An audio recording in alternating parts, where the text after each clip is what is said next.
Ilay teny tonga nofo ka nonona tamintsika, izany loha-hevitra tokana izany no anasako anao ampitiavana ampifaliana ary itiako ihany koa mba hanasanao ny ankonanao amin'izao fotoana sarobidy loatra ho antsika izao.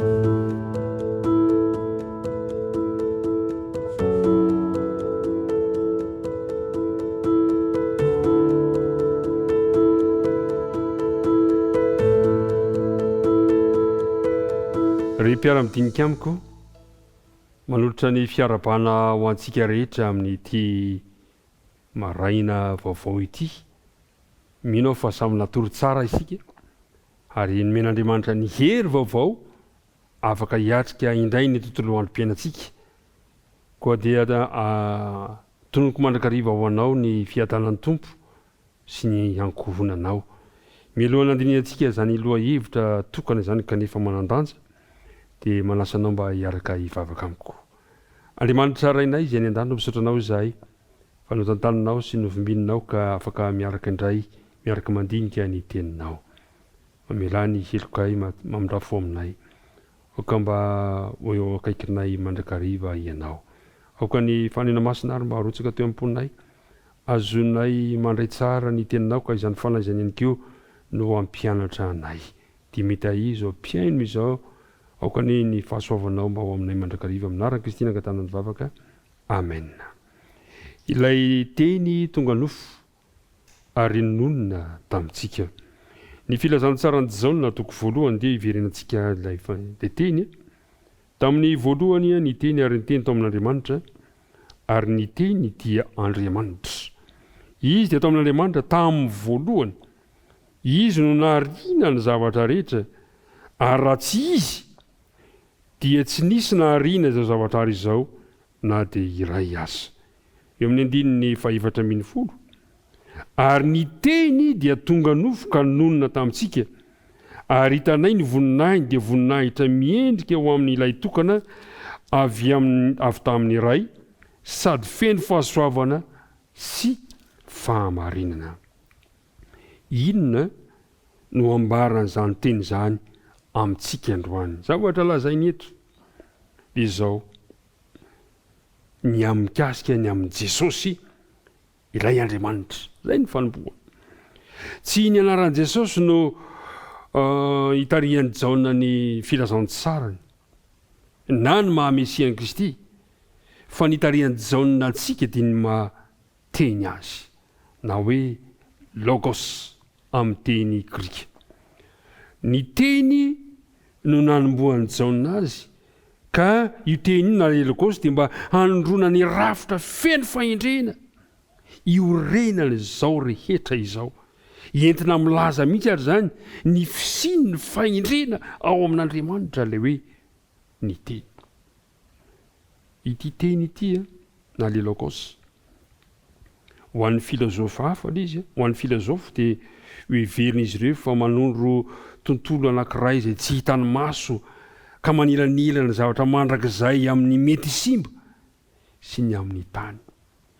Ity filazofy anankiray atao hoe Platon ity na Platonina moa ny ilazan'ny sasany azy dia nozarainy tontolo anankiroa, ny tontolo rehetra dia ny any an-danitra izay tsy manam-piovana, tsy misy kianina, tsy ao anatin'ny fahalavorariana, ary anankiray kosa dia ny eto amin'ity tany izay feno fahasimbana.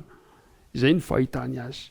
Fa ny Jaona kosa ny fomba nampiasaina an'ilay logos dia ambarana fa tsy zavatra tsy hita maso izay mihevahiva ny elanelany lanitra sy ny tany ilay teny, fa ilay logos na ilay teny dia tena olona ary olona izay nonona tamintsika Jesosy izany. Misy tsy manaiky an'izany. Kanefa dia lazainy soratra masina fa ilay teny dia Andriamanitra. Ary ilay teny ilay Andriamanitra dia tonga nofo ka nonona tamintsika. Jesosy ingeny ambarana izany teny izany. Mazava anie zany, mivantana ny ambarany Jaona azy fa iriko ianao mba hanaiky an'izany. Jesosy ilay teny ambarany Jaona eto. Dia voalaza hoe ilay teny ilay Andriamanitra nonona teo amintsika. Ilay teny dia maneho ilay Andriamanitra mandrakizay izay mamakivaky ny fotoana rehetra tany ambadika ny tantara rehetra tany. I Jesosy ilay teny, ilay miasa sy miteny ary mifandray amintsika olombelona amin'ny fomba manokana. Io teny io dia tonga olombelona ka nongonina tamintsika, niara-niaina tamintsika. Ary raha ny teny an'io teny io ny apôstôly Jaona dia nampiasa ny teny izay nambara Mosesy amin'ny Exodosy 5:20-5. Exodosy 5:20-5 manao hoe: ary asaovy manao fitoerana masina ho ahy izy, dia honina eo aminy aho. Tiany Jaona resahana eto zany dia zao hoe ilay hoe tenona tamintsika dia zao te hanorina lay eo amin'ny fiainantsika mihitsy Andriamanitra, te hifandray amintsika mihitsy Kristy, satria izy ilay zanak'Andriamanitra tonga nofo ka nonina teo amintsika tsirairay avy. Amin'ity androany ity ary tiako ny mba hisaintsainao an'izany, inona ny fiantraikany zany teny zany eo aminao androany hoe Jesosy ilay Andriamanitra mpamorona mihitsy dia te hionona eo amin'ny fiainanao, eo amin'ny fiainantsika tsirairay avy. Tsy haiko ny fiantraikany zany aminao, fa zava-dehibe mampahery zany. Te honina ao amin'ny tokantrano misy anao io Andriamanitra, tsy mijery izay zava-misy ao izy, fa ny faniriny te honina ao aminao izy. Tsy mijery ny mety ho fahalemeko, tsy mety mijery ny mety ho adalàna, tsy mijery izay mety ho olana mahazo anao, fa te honina ao aminao Andriamanitra. Ilay teny tonga nofo ary nonina tamintsika. Ka hoy aho hoe raha hiatrika ny tontolo andro indray ianao dia tiako ny mba hitrakanao, tiako ny hampahery anao, tiako ny hafaly anao, fa monina ao aminao Andriamanitra. Te hitoetra ao izy. Tsy vitany te hitoetra fa zao no lazainy, izy no nisiam-piainana, izy no nahariana ny zavatra rehetra. Ka raha avelako honina eo amin'ny fiainako, avelana honina amin'ny fiainanao Andriamanitra, dia anorina zavatra vaovao eo aminao izy. Ary izay ny zavatra nambarany Jaona hoy izy hoe: ary hitanay ny voninahiny. Mba ho hita eo aminao koa ny voninahitry Kristy mandritra izao tontolo andro izao. Mba ho hita eo amin'ny tokantranonao ny voninahitra ao amin'i Jesosy Kristy izay nomeny ray ho antsika. Jesosy ilay teny tao amin'Andriamanitra, Jesosy ilay honina ao aminao.